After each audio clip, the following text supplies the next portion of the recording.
I'm currently reading this one, Brian Lumley's House of Doors. It's not the first time I've read it, and as you can see, it's a very well-loved copy. I only have the paperback, unfortunately, so I'm going to have to look out for the hardback version. Most of my Lumley books are hardback. You can probably see I'm also a Brian Lumley fan. This sweatshirt is something like 25 years old and probably not even available anymore.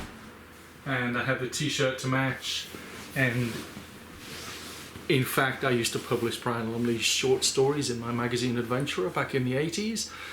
So I also met Brian and bought a lot of books off him, which he kindly signed. And this was one of those books which I picked up from his house in Devon many, many years ago. So you can see it's signed. It actually says, "For Dylan, best wishes, Brian Lumley." Back in those days, most people just called me Dylan. So The House of Doors, it's a fairly comprehensive novel written at a time when Brian Lumley was still writing the Vampiri and Necroscope books. So he managed to find the time to run this one off. I thought it was a one-off actually, but several years later he wrote The Return to the House of Doors, which was also called Maze of Worlds, or The Maze of Worlds, which I also have a copy of.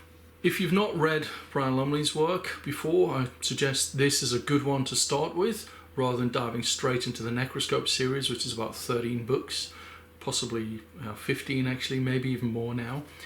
And it does stand well on its own, or you can read it in conjunction with Maze of Worlds, the sequel.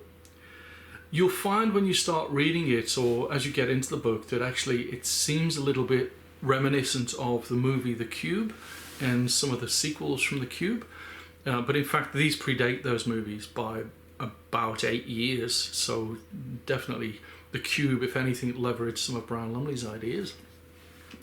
And it's easy to read, it's easy to follow, it's a bit of an adventure story with a twist, and some people with some special powers.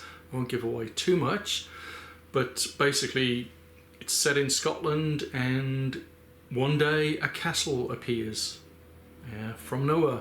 It wasn't there the previous day.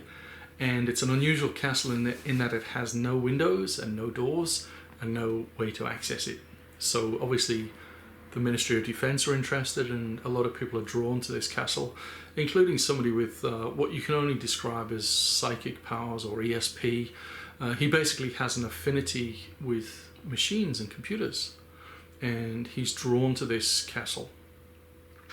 I won't give away too much of the storyline, but suffice it to say that it's a little bit like The Cube, in that there's a series of puzzles that the gang of adventurers have to solve or work their way through.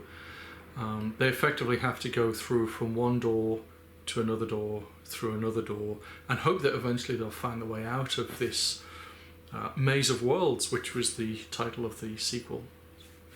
So definitely 3 thumbs up from me.